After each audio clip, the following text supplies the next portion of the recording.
दोस्तों स्वागत है आप सभी का एक बार फिर हमारे चैनल में। दोस्तों महाभारत हिंदुओं का ही नहीं समस्त मानव जाति का ग्रंथ है और इससे प्रत्येक मानव को अच्छी शिक्षा और मार्ग मिल सकता है।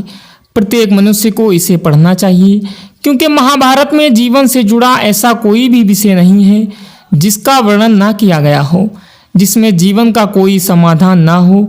इस ग्रंथ में देश, धर्म, न्याय, राजनीति, समाज, योग, युद्ध, परिवार, ज्ञान, विज्ञान, अध्यात्मक और तकनीकी आदि समस्त विषयों का ज्ञान वर्णन मिलता है।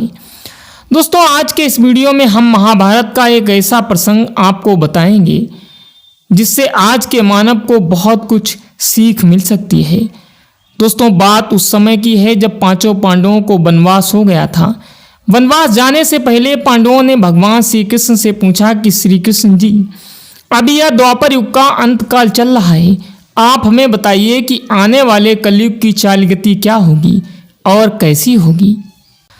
दोस्तों भगवान श्री कृष्ण जवाब देते हैं, मैं तुम्हें इसका सीधा सा उत्तर तो नहीं दे सकता, लेकिन हाँ तुम पांचों भाई वन में जाओ और वन में से जो कुछ भी देखे मुझे आकर बताओ, मैं तुम्हें उसका कलयुग में प्रभाव बताऊंगा।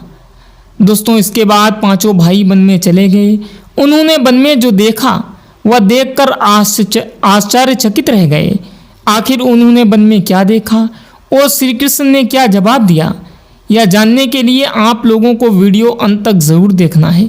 पसंद आए तो इस वीडियो को लाइक करना है और चैनल पर नए हो तो चैनल को सब्सक्राइब करके बेल आइकन को प्रेस कर देना है। चलिए बढ़ते हैं वीडियो में आगे। दोस्तों श्री कृष्ण के कहे अनुसार पांचों भाई अलग अलग दिशाओं में वन की ओर चले गए। युधिष्ठिर भ्रमण पर थे। उन्होंने एक जगह पर देखा कि एक हाथी की 2 सूंड थीं। यह देखकर युधिष्ठिर के आश्चर्य का ठिकाना नहीं रहा। अर्जुन दूसरी दिशा में भ्रमण पर थे। कुछ दूर जंगल में जाने पर उन्होंने जो देखा उसे देखकर भाभी आश्चर्यचकित रह गए। वहां पर देखा कि कोई पक्षी है जिसके पंखों के ऊपर वेदों की रचनाएं की हुई हैं और वह पक्षी मुर्दे का मांस खा रहा है। यह दृश्य देख अर्जुन कुछ समझ नहीं पाए। दोनों भाइयों की तरह भीम भी भ्रमण पर थे। उन्होंने जो देखा वह भी आश्चर्यचकित रह गए। उन्होंने देखा कि गाय ने एक बछड़े को जन्म दिया, लेकिन जन्म के बाद में गाय बछड़े को इतना चाट रही है कि उसका बछड़ा लहूलुहान हो गया है। सहदेव भी भ्रमण पर थे। उन्होंने चौथा आश्चर्य देखा। उन्होंने देखा 6-7 कुएं हैं जिसमें पानी है और बीच का एक कुआं खाली है। बीच का कुआं काफ़ी गहरा होते हुए फिर भी उसमें पानी नहीं है। घोर आश्चर्य हुआ, ऐसा कैसे हो सकता है। दोस्तों नकुल भी ब्राह्मण पर थे। उन्होंने एक आश्चर्यजनक घटना देखी, यानी कि एक पहाड़ के ऊपर से एक बड़ी सी चट्टान लुढ़कते हुए नीचे आ रही है। वे कितने ही वृक्षों से टकराकर उनको नीचे गिराते हुए आगे बढ़ जाती है। विशालकाय वृक्ष भी उसको रोक ना सके। इसके अलावा यह चट्टान कितनी ही अन्य चट्टानों के साथ टकराई, फिर भी वह उसे रोक नहीं सके। अंत में वह एक अत्यंत छोटे पौधे का स्पर्श होते ही स्थिर हो गई। दोस्तों इसके बाद पांचों भाई एकत्रित हुए और शाम को भगवान श्री कृष्ण को अपने अनुभव सुनाए। सबसे पहले युधिष्ठिर ने कहा, मैंने तो पहली बार 2 सूंड वाला हाथी देखा। यह मेरे लिए बहुत ही आश्चर्यजनक था। भगवान श्री कृष्ण जी कहते हैं, धर्मराज अब तुम काली की सुनो। कलयुग में ऐसे लोगों का राज्य होगा जो दोनों ओर से शोषण करेंगे, बोलेंगे कुछ और, करेंगे कुछ और, मन में कुछ और होगा और कर्म कुछ और। ऐसे ही लोगों का कलयुग में राज होगा। तुम कलयुग आने से पहले तक राज्य कर लो। युधिष्ठिर के बाद अर्जुन ने कहा, मैंने जो देखा वो तो कहीं ज़्यादा आश्चर्यजनक था। मैंने देखा एक पक्षी की पंखों पर वेदों की रचनाएं लिखी हुई हैं और वह पक्षी मुर्दे का मांस खा रहा है।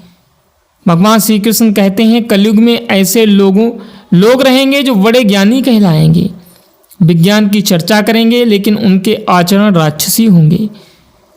वह बड़े पंडित और विद्वान कहलाएंगे, किंतु यह देखते रहेंगे कि कौन सा मनुष्य कब मरे और हमारे नाम से संपत्ति कर जाए।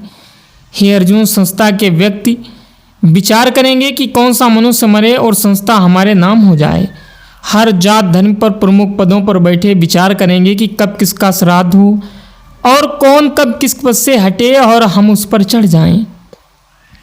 चाहे कितने भी बड़े लोग हों, परंतु उनकी दृष्टि धन और पद के ऊपर रहेगी। ऐसे लोगों की कलयुग में बहुतायत होगी। दोस्तों, अर्जुन के बाद भीम ने अपना अनुभव सुनाया। भीम ने कहा, गाय अपने बछड़े को इतना चाटती है कि बछड़ा लहूलुहान हो जाता है। श्री कृष्ण जी कहते हैं, कलयुग का मनुष्य शिशुपाल हो जाएगा। कलयुग में माँओं के बच्चों के लिए ममता इतनी बढ़ जाएगी कि उन्हें अपने विकास का अवसर ही नहीं मिलेगा।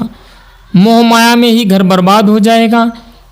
किसी के घर का बेटा घर छोड़कर साधु बनेगा तो हजारों व्यक्ति दर्शन करेंगे। यदि अपने बेटे ने साधु बनना चाहा तो रोएंगे कि मेरे बेटे को क्या हो गया। इतनी ज़्यादा ममता होगी कि उसे मोह माया और परिवार में ही बांध कर रखेंगे। उसका जीवन वहीं ख़त्म हो जाएगा। वास्तव में लड़के तुम्हारे नहीं हैं तो बहुओं की अमानत हैं, और लड़कियां जमाइयों की अमानत हैं, और तुम्हारा यह शरीर मृत की अमानत है।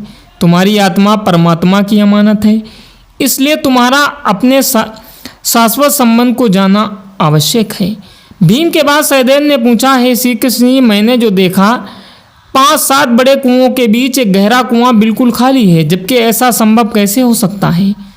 भगवान श्री कृष्ण ने जवाब में कहा, कलयुग में लड़की के विवाह में, मकान के उत्सव में, छोटे बड़े उत्सवों में तो लाखों रुपये खर्च करेंगे, परंतु पड़ोस में यदि कोई भूखा प्यासा मर रहा होगा तो यह नहीं देखेंगे कि उसका पेट भरा है या नहीं।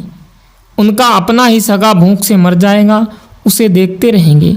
और दूसरी ओर मौज मदिरा मांस बच्चक सुंदरता और जश्न में पैसे उड़ाएंगे, किंतु किसी के 2 आंसू पोंछने में उनकी रुचि नहीं होगी। सहदेव के बाद नकुल ने श्री कृष्ण को बताया, मैंने एक आश्चर्य देखा कि एक बड़ी सी चट्टान पहाड़ पर से लुढ़की। वृक्षों के तने और चट्टानें भी उसे न रोक पाए, किंतु एक छोटे से पौधे के स्पर्श से ही एक बड़ी चट्टान रुक गई। समझ नहीं पाया ये कैसे हुआ। भगवान श्री कृष्ण ने कहा, कलयुग में मानव का मन नीचे गिरेगा, उसका जीवन पतित होगा। यह पतित जीवन धन की शिलाओं से नहीं रुकेगा और ना ही सत्ता के वृक्षों से रुकेगा, किंतु हरि नाम के एक छोटे से पौधे से ही, हरि कीर्तन से ही मनुष्य जीवन रूपी पौधे का पतन होना रुक जाएगा। इसलिए भक्तों, हरि भजन कलयुग में मोक्ष पाने का एकमात्र उपाय है।